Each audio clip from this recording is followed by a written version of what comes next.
mengarahkan haluannya ke pantai seberang, mengamuklah samudera dan badai menderu, gelombang zaman menghempas bersulit di lambung.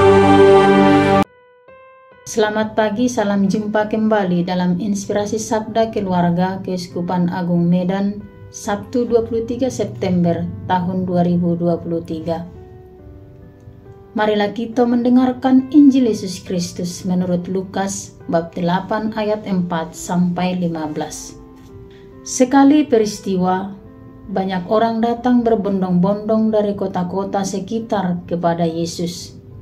Lalu Yesus mengajar dalam suatu perumpamaan. Adalah seorang penabur keluar menaburkan benih. Waktu ia menabur, sebagian benih itu jatuh di pinggir jalan, lalu diinjak-injak orang dan dimakan burung-burung di udara sampai habis. Sebagian jatuh di tanah yang berbatu-batu dan tumbuh sebentar, lalu layu karena tidak mendapat air.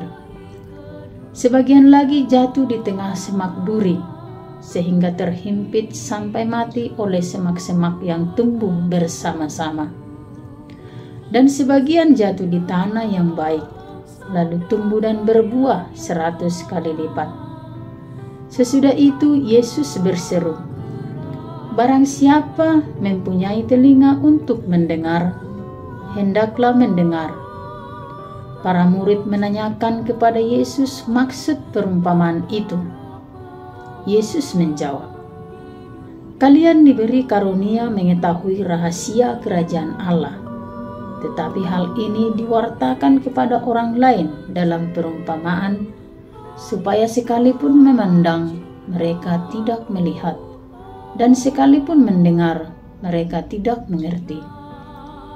Inilah arti perumpamaan itu. Benih itu ialah sabda Allah. Yang jatuh di pinggir jalan ialah orang yang telah mendengarnya.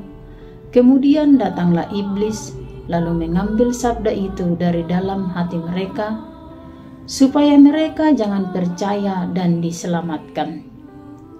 Yang jatuh di tanah yang berbatu-batu ialah orang yang setelah mendengar sabda itu, menerimanya dengan gembira, tetapi mereka tidak berakar. Mereka hanya percaya sebentar saja, dan dalam masa pencobaan mereka murtad. Yang jatuh dalam semak duri ialah orang yang mendengar sabda itu, dan dalam pertumbuhan selanjutnya mereka terhimpit oleh kekhawatiran, kekayaan, dan kenikmatan hidup, sehingga tidak menghasilkan buah yang matang. Yang jatuh di tanah yang baik ialah orang yang mendengar sabda itu dan menyimpannya dalam hati yang baik dan menghasilkan buah dalam ketekunan. Demikianlah sabda Tuhan. Terpujilah Kristus. Keluarga-keluarga yang berbahagia, Yesus menyapa kita dengan sebuah perumpamaan tentang seorang penabur. Penabur adalah Tuhan sendiri. Benih adalah sabda Allah, sedangkan tanah adalah manusia atau kita.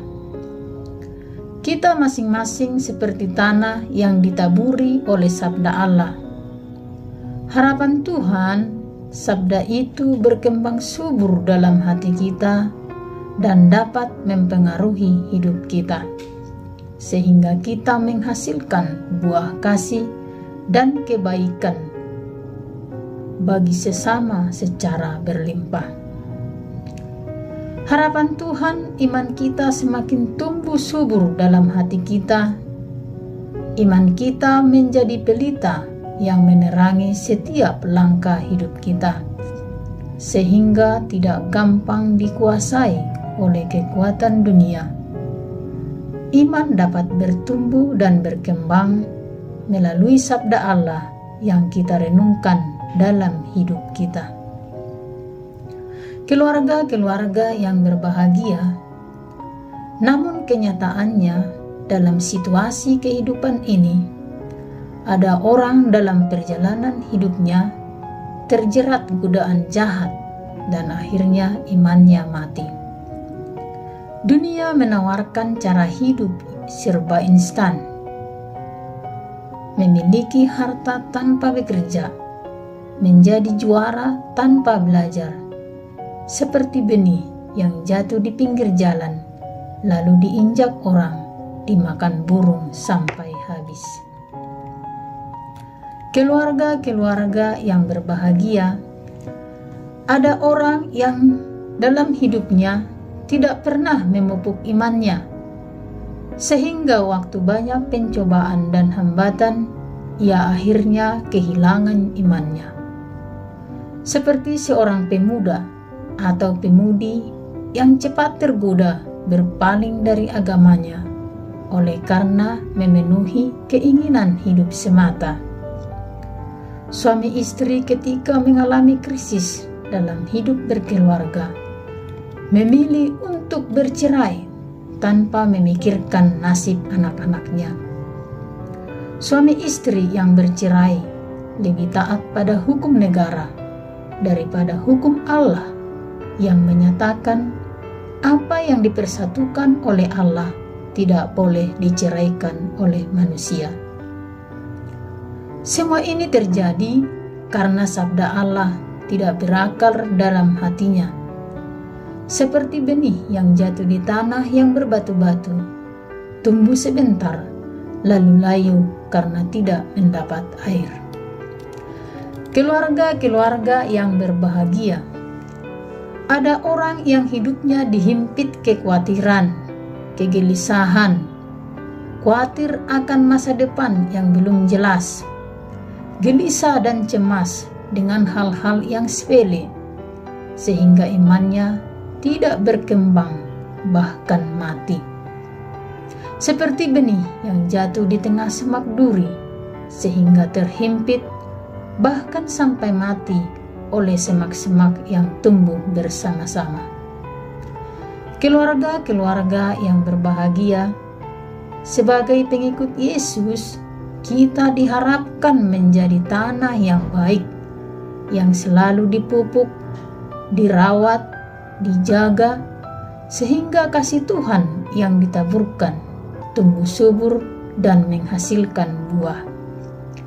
Sebagai pengikut Yesus, kita diharapkan selalu membangun iman kepada Tuhan, menggantungkan hidup kepada Tuhan, baik dalam situasi apapun yang kita alami dalam hidup ini.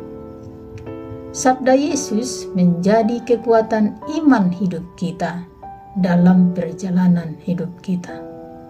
Semoga sabda yang kita renungkan pada hari ini menjadi kekuatan iman bagi kita dalam menjalani hari-hari hidup kita setiap hari. Semoga.